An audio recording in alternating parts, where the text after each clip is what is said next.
శ్రీ మహాగణపతే నమః. శ్రీ సరస్వత్యే నమః. శ్రీపాదవల్లభ నృసింహ సరస్వతి. శ్రీ గురు దత్తాత్రేయాయ నమః. కాచియప్ప సభను గురించి మనం మాట్లాడుతున్నాం. కాచియప్ప పండితులంతా పిలిచి సభను ఏర్పాటు చేసి సభకొచ్చి అలంకరించాడని చెప్పుకున్నాం కదా, తన గ్రంథము విడుదల చేయటానికి.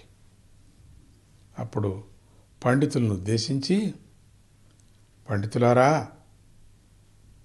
కుమారస్వామి దయ వల్ల నాకున్న కొద్దిపాటి జ్ఞానంతో రచించిన ఈ కంద పురాణాన్ని మీ అందరికీ అర్పించాలని సంకల్పించాను. ఈ గ్రంథాన్ని పరిశీలించి దీనిని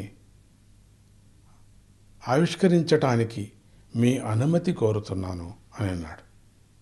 పండితులందరూ అనుమతిస్తే దీన్ని బయటికి ప్రచారం చేస్తాను. కాచియప్ప మాటలు విని సంతోషించిన పండితులు, మేము కూడా కుమారస్వామి లీలను వినాలని ఎదురు చూస్తున్నామయ్యా, తప్పక చదవండి అన్నారు.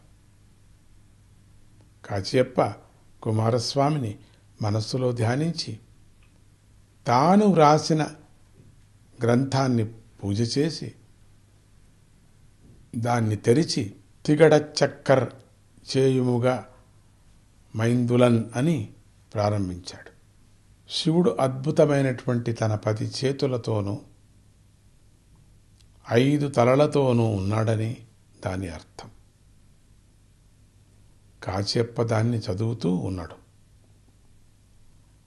ఆ పంక్తి పూర్తి కాకుండానే ఒక పండితుడు లేచి, అయ్యా, నాకు తిగడ చక్కరం అనే మీ మొదటి పంక్తిలో కొంచెం వ్యాకరణ దోషాలు కనిపిస్తున్నాయన్నాడు.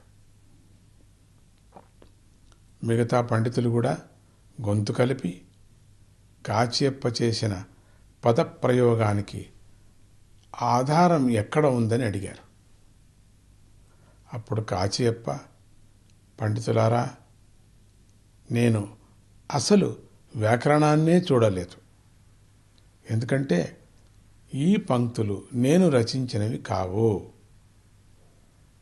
ఆ కుమారస్వామి నాకు స్వయంగా ఉపదేశించాడని అన్నారు. ఈ మాటలు విన్నటువంటి ఒక పండితుడు లేచి, కాచియప్ప, నీకు స్కందుడు ఉపదేశించినట్లయితే ఆ స్కందుడినే పిలిపించు, ఈ పంక్తులు సరైనవే అని ఆయనను చెప్తే మేము ఈ గ్రంథాన్ని అంగీకరిస్తాం, లేదంటే మేము అంగీకరించము అన్నాడు. మొదటి లైనే, మొదటి పంక్తి మొదటి పేజీలోనే వచ్చింది పేచీ, ఇంకా ఏమీ చేయలేదు. అందుకు కాచియప్ప, నాకు దయతో 1 రోజు సమయం ఇవ్వండి స్వామి, రేపు పొద్దుటి సభలో మీ సందేహాన్ని పరిష్కరిస్తాను అని చెప్పాడు. నాకు వ్యాకరణ రాదని చెప్పాను కదా, రేపు పొద్దున్న చెప్పడానికి చెప్పండి, నాకు అనుమతి ఇవ్వండి. అక్కడి నుండి సరాసరి కుమారకోట్టం అనేటువంటి స్కందుడి ఆలయానికి వెళ్ళి నిద్రాహారాలు మాని ఆలయంలోనే స్వామిని అర్చిస్తూ ఉండిపోయాడు.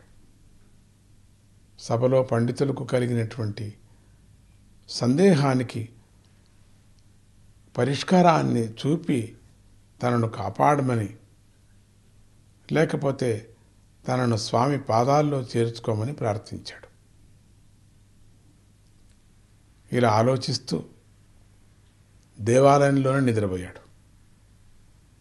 ఆ నిద్రలో ఆయనకు కుమారస్వామి దర్శనమిచ్చాడు.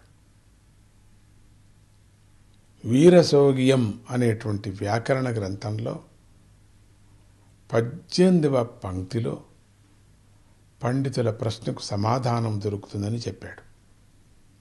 కలలో కనపడి చెప్పాడు. తర్వాత ఏం జరుగుతుందో. జై గురుదత్త.